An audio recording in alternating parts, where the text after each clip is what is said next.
Hello and welcome to One Called Mama, Holiday Hangups Edition. I am your host, Sam, and I am so glad you decided to join us today. Today we have Jennifer Johnson on the show with us. She was with us back in season 2, episode 6, sharing her story with Brave Like Ellie.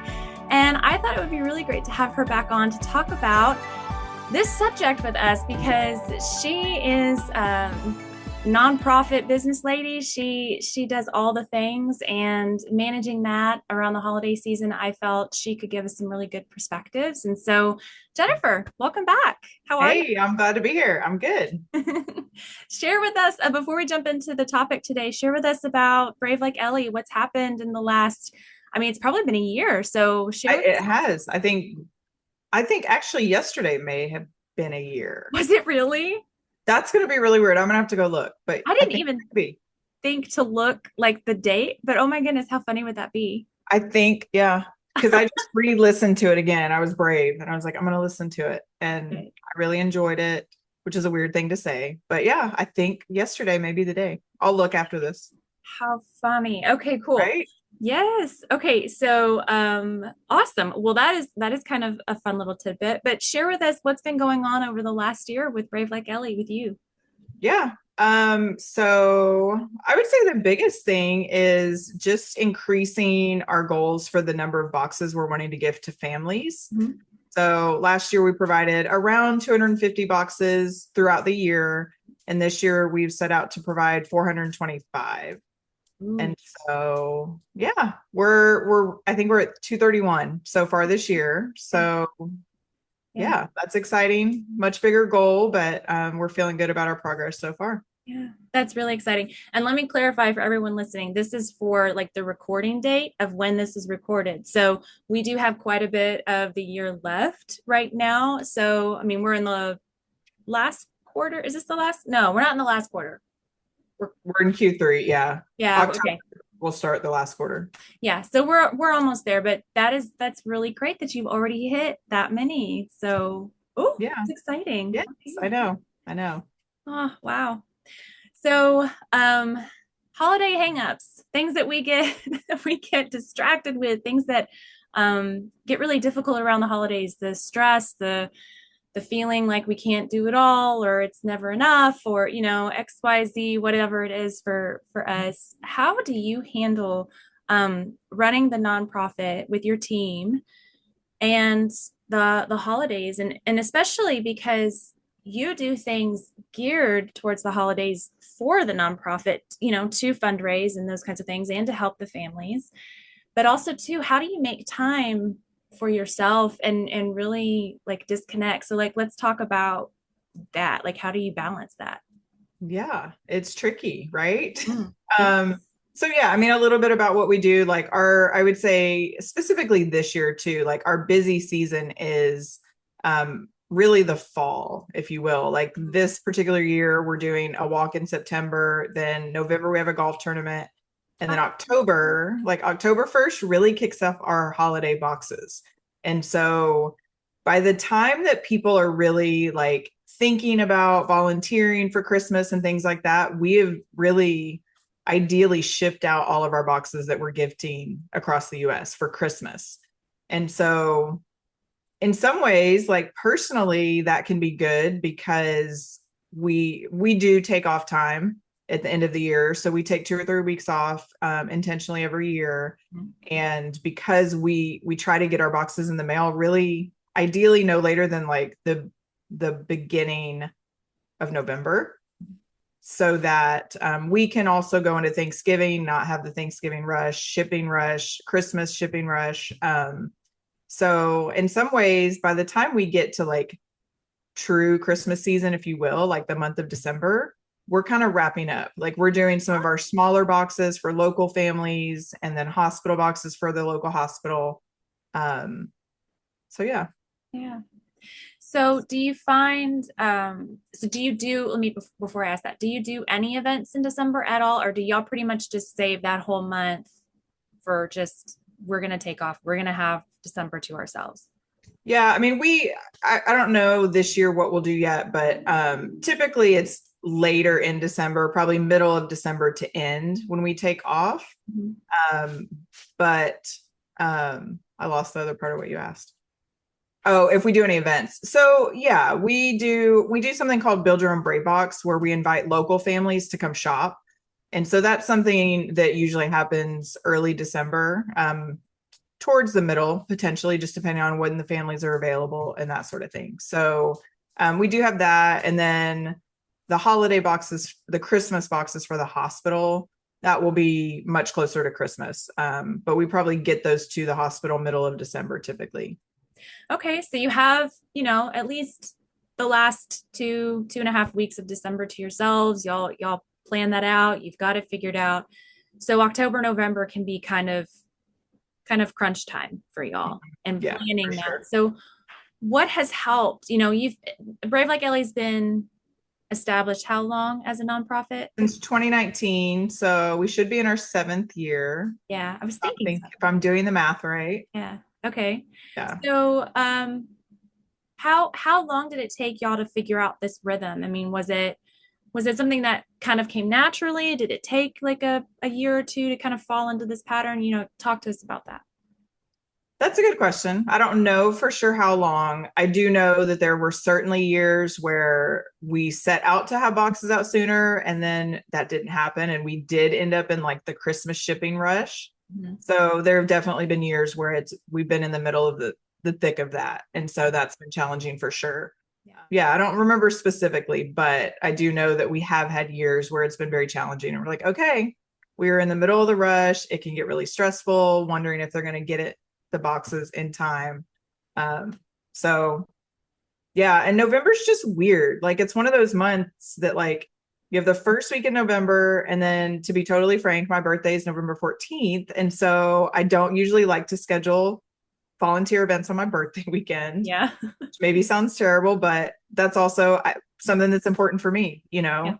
Yeah. Uh, and so then it's really, you move into Thanksgiving. And so November is almost feels like if you're looking at weekends specifically too, Mhm. it's traditionally that's how when we hosted our volunteer events for Christmas. Last year was a big shift to partnering with local businesses. And so a lot of those volunteer events we could do during the week. And so that opened up so many different opportunities schedule wise. Because traditionally, yeah, we're looking at, okay, what weekends are we available? You don't want to do the weekend before Thanksgiving because the kids are getting out from school. And then you don't obviously want to do the Saturday after because I don't know. My assumption is that people are going to be busy and not available to volunteer.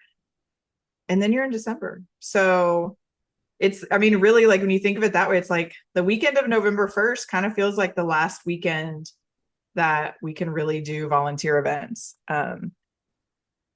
Yeah. And that's true. I think even when you're looking at the calendar, I know for me, you do start like in November, you start looking at the month in terms of weekends because Yeah. it's like there's a holiday party, there's a local Mhm. event, Yep. there's something you want to do with your family. So it's like you're looking at it thinking, oh my gosh, there's only 7 weekends until Christmas or whatever it is, Yeah. maybe six. And depending on how it falls. And so it really does just disappear like that. Mhm. You're like, Yes. where did this go? And so, how are you able to mentally disconnect? I mean, do you find that that's challenging or since y'all do pre-plan, the this what am I trying to say? Since you do pre-plan your time Mhm. off and getting everything done before the rush, is it easy to kind of disconnect? No, not. You Yeah. mean like the holiday disconnect, like when we take off? Yes. What you're Yeah. asking? Yeah. I mean, yes and no. Like I can go either way. Like I can either completely turn things off and just go into my own world, or, like nights like last night, I got up at 2 in the morning to go to the restroom, and then I'm in bed for an hour just thinking of things and stressing and like could not go back to sleep. And so it really just varies. So it's a challenge for sure, and it's something to be intentional about. My goal is every Sunday is a Sabbath, and so I don't work on Sundays. And I think that has really helped move me towards that direction of being intentional with taking time off. and really just trying to shut it down. Um, and then that rolls into Saturdays sometimes. So if we don't have events on the weekend, I really do prioritize working Monday through Friday. So unless there's a volunteer event or a market or, vendor event, something like that, I don't work on the weekends. And so I think that's super helpful because, yeah, it's what I think about pretty much all the time.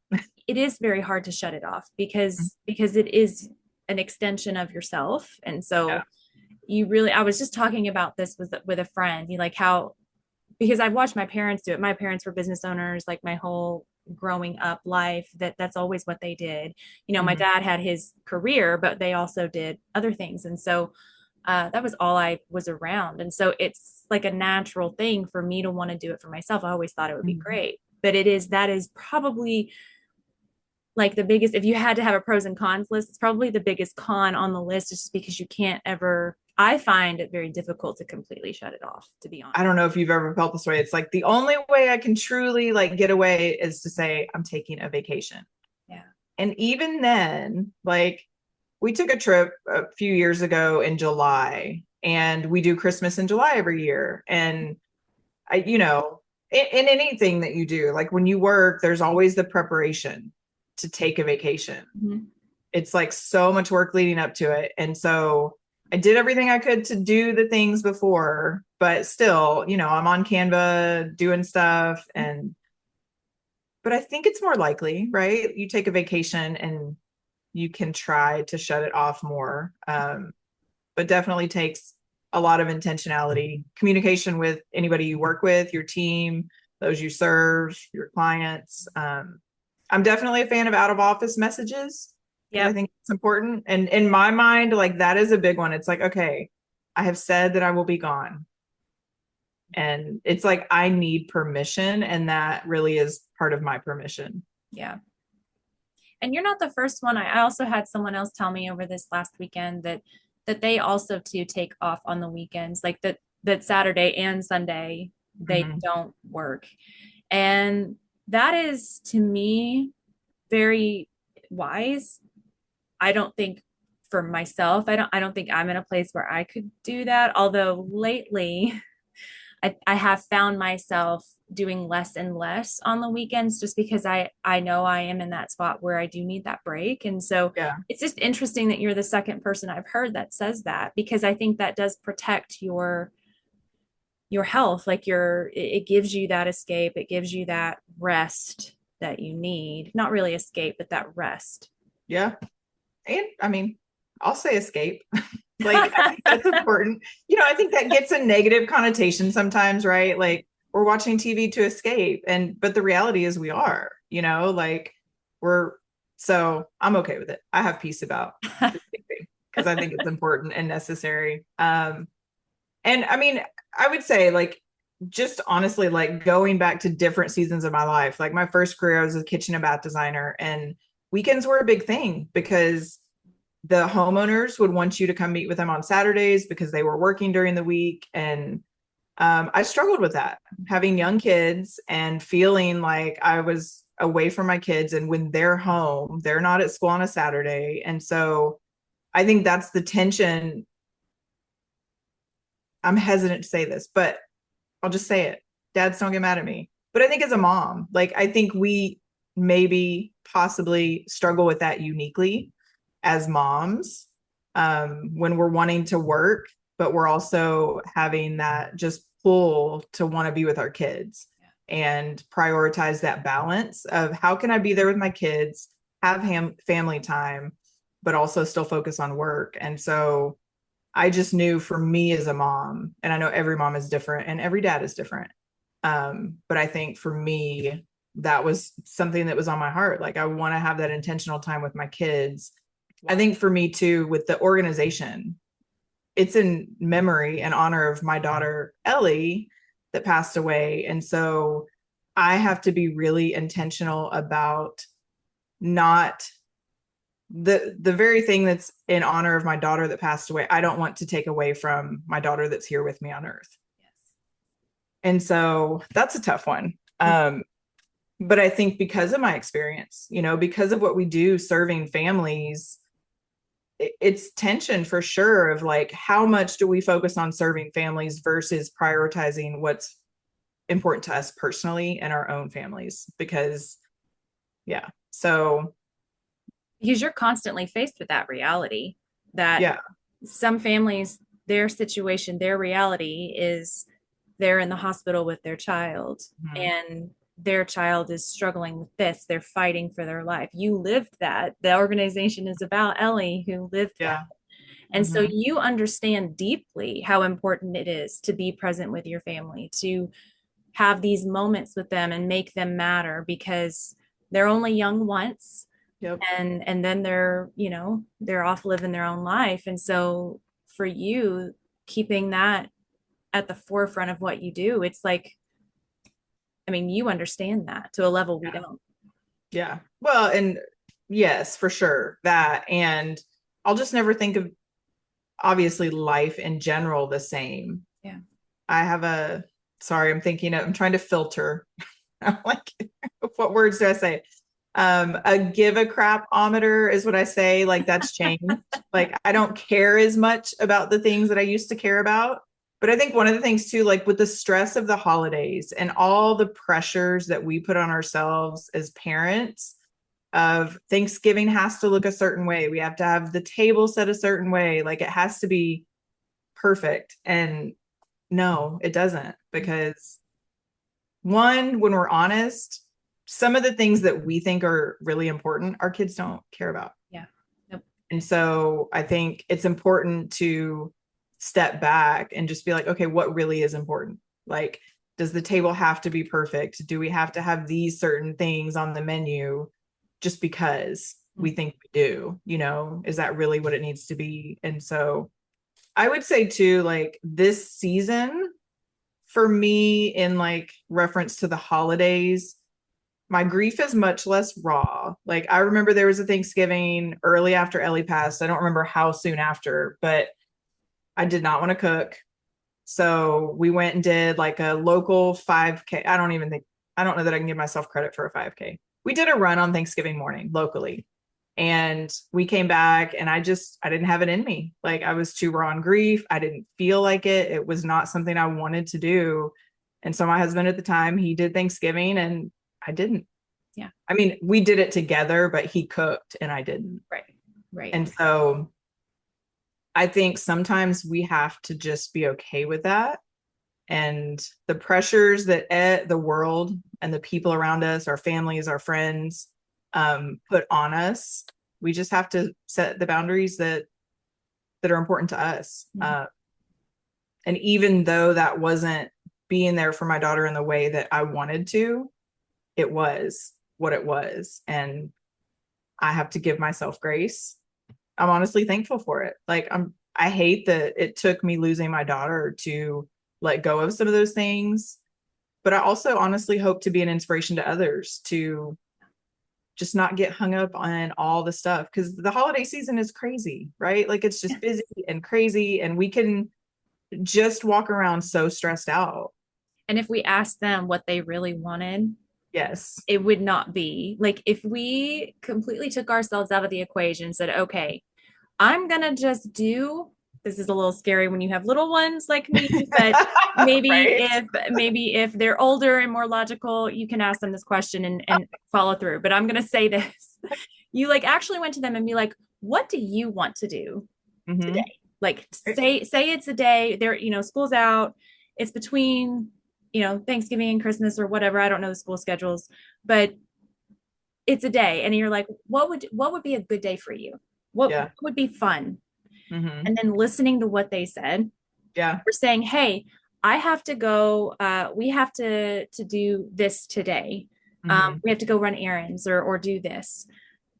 Usually, at least at my age, they just want to do anything. They're Right. like, oh my gosh, we're going to the store. We're Yes. going to the store. This is fun. And they don't care, like Right. they just have joy in the moment regardless. Yep. So, then it's like, well, okay, what I'm doing is for this expectation that I've set for myself that no one else cares about except me. Mm-hmm. And I don't Right. even really care about it because I don't even like to do it. So just letting all of these presumptions go and just doing what's fun. Because, like I always think I should do the Christmas cookies, the cutout Christmas cookies, the sugar cookies, and then you frost them, you make your frosting, Mhm. you frost them, and you put sprinkles on them. I don't like that. I don't like doing that. I love the way they taste, but I could Mhm. eat them without frosting all day long and think they're amazing. And Yeah. my daughter, would she love that? Yes. But does she also love the kind that come from the store with everything pre-made and I don't have to do anything? Yes. So Yeah. if I don't have it in me or want to do that, it's okay. Like she's going to be happy that I'm just spending time with her and that we're doing this fun cookie frosting thing. And, she doesn't care. And then I get all stressed out because the sprinkles go everywhere. Nothing looks good. Right. Like Yeah. I just don't do well with it. So why give myself anxiety? Yep. Yeah. I mean, I think one of the questions of like what advice I would have for somebody struggling to fit it all in, don't. Yeah. This is my first answer. Like, Yeah. I don't, right? Like that sounds really harsh and a hard line, but I think it's really more about like what is important and kind of like what we're talking about. Like ask our family, ask our kids. Like we may have these traditions or we may have individually, we probably all have certain expectations or hopes for a holiday dinner, for example. Mhm. And in that regard, it's holiday dinner, like where you go, who you spend it with. Like Mhm. when you have littles, like I remember that season where we would often travel to go to another family member's house, and that's exhausting with It littles. is. And there were some times in holidays that we're like, okay, we're just going to stay home. Like we're going to do our thing and we love you and we will miss you, but it's just too much. And so I think really, and it sounds so cliche, but like saying yes to the great and saying no to the good, because I think sometimes you just have to do that. Like Mm. you have to say no to good things to focus on the things that are great. And so, Yeah. yeah, I don't think you have to fit it all in for sure. Um, yeah, just, That's really good what you just said. Yes to the great and no to the good because there is a lot of good around the holidays. There's a lot of this is fun or this is exciting. And then, there's been multiple times where I could have gone to something or said I was going to go, like or told myself I'm going to do this thing. And then that day comes, maybe it was a hard day. Maybe the kids yeah. were hard. Maybe I'm just tired. Maybe, Hmm. maybe my husband's just had a long day at work. Yeah. And every bit of me did not want to go. And I listened to that and I did not go. And then there were times where I didn't listen to that and wished I had not gone. Yeah. So really listening to yourself, and I'm not saying like breaking commitments, but if being careful when you do set commitments, and then if you really do need to break a commitment because it is just for whatever reason it would be worse if you went than if you didn't, Yeah. just talking to that person and being honest, and hopefully they would understand. But I mean, your health and your family, I mean, those are the things that matter. And when I have told someone, I said I would do this and I meant it, but this is the reality right now. And I just cannot. I cannot. I don't have anything left. I'm overwhelmed right now, or whatever the moment is. And they have given me so much grace and understanding and been like, and and this has happened, that they were like, I was feeling the same way and I needed to cancel this, but I didn't want to. And so just that honesty, a lot Mhm. of times we fear the response, but Yeah. when I've done that, it has been a good thing. Yeah, a lot of things came up as you were talking. There's so many opportunities of things to do. And just thinking about Christmas parties, like I'm not in this season now, but like if you work and your spouse works, that's two Christmas parties likely that you're going to be invited to and expected to attend. And then if you're part of any other groups or organizations, then there's going to be a Christmas party likely. And there's only so many weekends, right? Like we Right. talked about November, but then you get into December and you've got Christmas and then school's out. I did that in the wrong order, but school's out and then Christmas. So there's really only a couple weeks in December, weekends that are open for Christmas parties. And so I think in that initial commitment too, like sitting down as a family and really prioritizing like what is most important to us, what do we need to say yes to, because I was the person years ago that was yes to everything. Like I wanted to do all the things, and that can get tiring. And like I don't know, maybe because I was younger, I liked that. But like I'm in a season now, I'm like I kind of don't want to do all the things. Like, and maybe part of it is because of what I do, like I'm always thinking about work, and being the executive director, just feeling responsible for all the things. And so I almost have gone like the complete opposite to when the weekends come or I don't have commitments, like I don't want to do it. And then I feel a little sad because I'm sitting at home and I'm like, well, this is kind of boring. But I also enjoy sitting on my couch and watching TV and can find peace in that too. So the question of how honest are you with those that you've committed to, because I think that can be a double-edged sword. Like sometimes it's good to be really honest, and other times it's just, I'm not able to come anymore and I'm sorry. Like kind of knowing the audience, if you will, Yeah. and what's appropriate to share, what's Yeah. helpful. I don't know. Yeah, that's true. And that's a good point you make, that some people can, I guess, hear it, and then maybe some people, depending, I guess it totally depends on the situation, that, knowing who you're talking to, how much do you share? So Mm-hmm. yes, I think I've lived a lot of my life just thinking I've made a commitment, I have to hold that commitment, and these feelings that I'm feeling there, I have to deal with them. But Mm-hmm. a lot of times I've figured out, or what I've experienced lately, is when I've been honest about my situation or how my situation changed, that I received a lot of grace and love Mm-hmm. back. And yes, knowing who you're talking to, I think a level of disappointment is expected, or and is okay.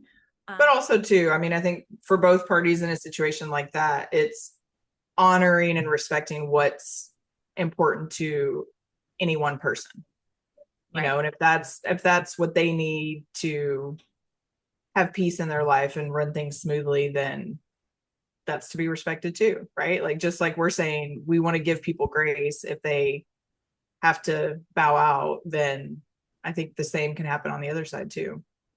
Yeah. And also, a lot of this can be avoided if we're very careful with how quickly we say yes.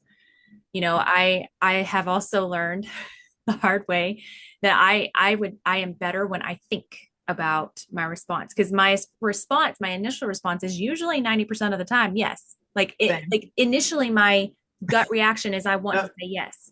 Right. But I know somewhere in the recesses of my mind, I'm like, no, no, no, no, don't, no, don't you do it, Mhm. because you're going to Yeah. regret that later. Don't commit to something Right. now that's a month or however far away. You don't know. So tell them, I'm not sure. Let me think about that, or send me more information, or, let me see what my schedule looks like. Those are better responses because it builds in time for you to, really know what you're committing to. And Mhm. that has saved me a lot. And it Yeah. is an honest answer, because you really don't know, and you need some time to think about it. Yeah. Yeah. And I mean, I think too, like, I mean, honestly, part of what is a struggle for me is like as a mom, so as an organization, like best case scenarios, we plan out our events for the entire year. So like January 1 hits and we know everything, not everything, but most things, like that we're doing. Like if we're going to do a walk, right? Like we want to pick the date before the year starts. And, in a perfect world, it's like, okay, these are the events and these are the dates they're happening. But as a mom, it doesn't work that way because there's sports and there's school activities. And so that's always a challenge too. And wanting to find that balance between planning and committing and making room for what's going to come up that we don't know until it gets there. That also brings up a good point of what I hear in between what you're saying is creating white space in your calendar, or Yes. protecting that white space in your calendar so that you Mhm. don't over book yourself. Yeah. And that allows you, hopefully things will fall in alignment. And if they don't, maybe they weren't supposed to. We have to Mhm. trust a lot of that happens the way it should. But if you overfill your calendar, then you leave very little room for you to Mhm. adjust or have any sort of flexibility. And like you said at the beginning of this episode, flexibility is very important. And it is to me, I'm sure it is to everyone. We want the option to choose, or if something comes up with our kids, to go and do that. And when my calendar has been full, like almost every day had something on it, that was not fun. And so That I is don't want not fun. that. And so when I Yeah. created structure and said, okay, if I'm going to schedule interviews, I'm going Mhm. to say these 2 days of the month are Mhm. interview days, and I will Mhm. have these blocks of time. And that way I know, instead of it taking 5 or 6 days out of the month, it only takes two. And Yeah. then all of the rest of the month is still open for whatever it needs to be. And that's just for interviewing. There are other things I do, obviously, but Yeah. you know what I'm saying? Like that, if you do things in batching, or you're very structured or careful in how you, or logical in how you're doing it, you Mhm. actually find that it almost feels like you're creating time. You're not, but it feels like you are. Yeah, no, for sure. Right. And one thing I do, and this is one of those that like I feel weird, like I feel vulnerable sharing it, but I've been doing it for, I don't know, maybe a year now, maybe not that long. But like I take Mondays and Fridays as um like there's a thing in Google Calendar, I forget what it's called, but like task time. Mhm. And so it's kind of like an out of office setting, like it's an event that you can create. And so I just block my calendar Mondays and Fridays because I got to the point where I was literally scheduling back to back to back. And then sometimes I wouldn't even plan like travel time, like where am I going, how long? And then I'm like coming from a networking event to an online meeting at my house. And then I'm like super stressed. And I'm like, I need to make space. And so I do that, but then even in the summer to prioritize to try to prioritize time with my daughter while she's out of school, I would take Fridays off. And so those would be out of office days. And I had the flexibility to do it and it was important. And honestly, if I didn't do that, like if I did not put that on my calendar, I would fill the days up because I'm sitting there talking to somebody and we're like, okay, let's meet. And then I look for the holes. Like, where is there an available space? And wherever there's a hole, it's going to get filled. For me, doing interviews, a lot of times that's very draining. You I know, would imagine. I leave interviews and I'm like, I'm just spent, Mhm. because sometimes, a lot of what we talk about is fun and helpful, and it's not like hard. But even then, I think it's still very taxing for me. And so if I have two interviews back to back, I'm done. Like I can't do more. And if I'm having a really good day when I'm scheduling stuff and I think, oh yeah, I can handle 3 interviews, I'm fine, I can do three that day, I was wrong. Because it's so knowing your limits Yeah, for and sure. saying, no, I've been here. I know I'm a 2 a day person. That's all I can do. Or I'm a 2 a day, take a 2 hour break and I can do one more. That's Mhm. fine. But yes, I'm glad you shared that. Having days where that's just what you do, because again, that's just putting all of these things in a bucket over here and saying, okay, I'm going to do all of these things on Mhm. this day. And that also allows your mind to relax, because you can tell yourself, these things that I know that have to get done, I'm going to do them on this day. And it gives you peace, Yeah. because you know that you have a space to handle them, that they're not Mhm. handled now, but you know that they will be on that day. So you can Yeah. focus over here. And that's very important. Yeah. Well, and I think that brings to mind too, like, I don't know, how many times have we heard somebody say, "Oh, I was in the shower and I thought of this, or I had this idea." Like, why? Why did the ideas happen in the shower? Or for me, driving. Like, I'll Yes. be driving and I think of all the tasks I need to do, and I'm like, okay, how can I, like, I literally thought today, I was like, okay, I just need to go for a drive. Like, I need to have somebody drive me, be in the car with them, just let my mind go. And then as the tasks come, I write them down. Yeah. Because if I don't write them down, they may or may not come back. Mhm. I had somebody talk about when you can't step away, give yourself a tool to be able to get it out of your mind Yeah. so that you can still handle it, but then go back to stepping away. Are there any other final things that we didn't touch on? Anything that maybe you would like to share? If someone was sitting in front of you right now and you wanted to give them one piece of advice or encouragement, what would that be?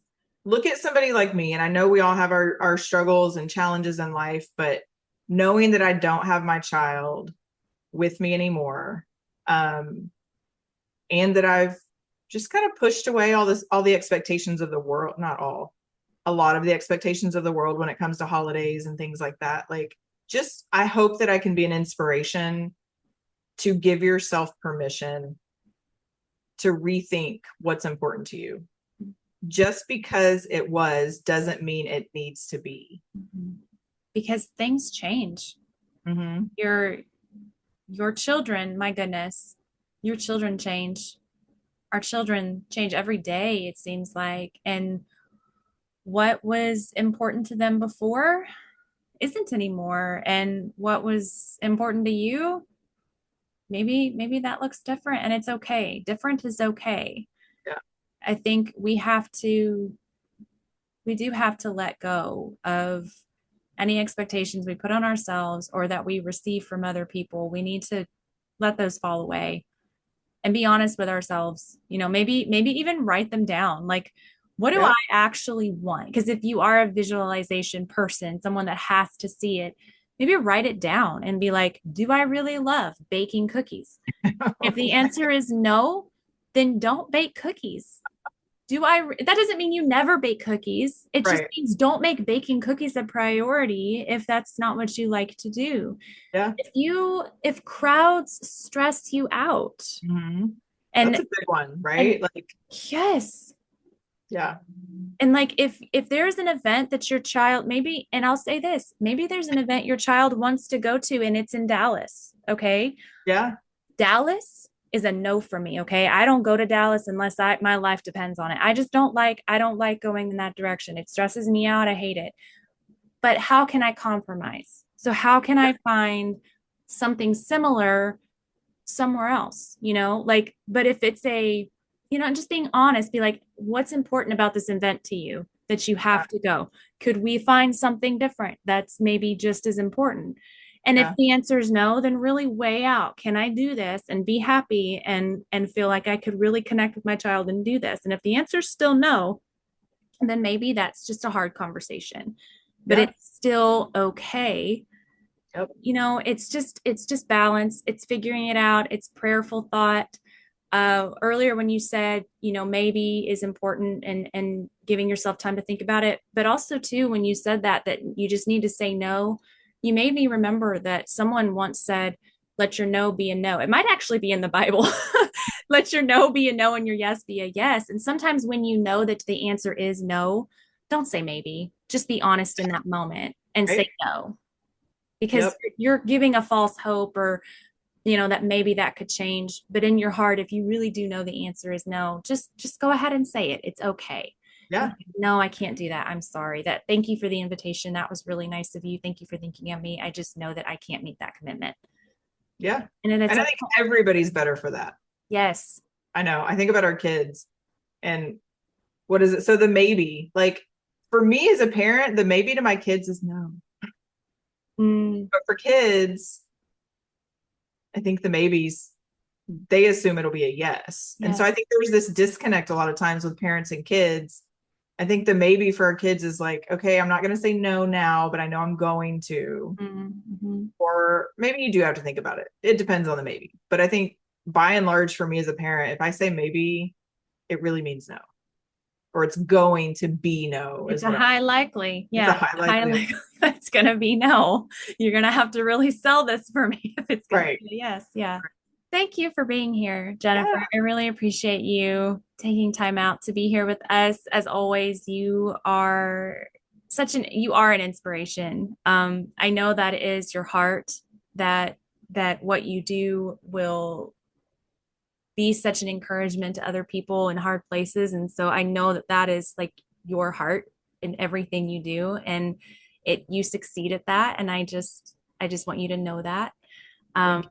so thank you. Thank you for being here. I appreciate your time. I know that like we said, we all have things to do. So I appreciate you taking time for us today. Yeah, no, it's always a pleasure to be with you. And yeah, I think I maybe said something like this on the last podcast, but it's fun to look back and hear you share the dreams of the podcast and One Called Mama before. Like, I'm so honored to be in the before, Mm. to hear of what you were dreaming of doing, and then just seeing like they're just, you're so busy and they're coming out, and it's just such a beautiful flow, and I love that, and I'm super excited for you, proud of you. Mm. You're so well fit for this. Like, as you were talking about how stressful or how taxing, you didn't say stressful, this can be for you. I can't imagine being in your position. Like, there's a certain level of, yeah, me getting on with you, but to be in the driver's seat, I'm like, no, I could never facilitate a conversation. I would, no, it would go really weird places, as it does with me. So anyway, all that to say, you're really good at this. Your voice is a gift. Your presence is a gift. And I just love to see you living in your gifting. That's awesome. Thank you, Jennifer. I needed that. I thank you. We all need encouragement, and sometimes it's like, oh, can I do it? Can I do it today? And that was precisely what I needed to hear. So I appreciate you speaking life into me like that. Thank you. You're welcome. My pleasure.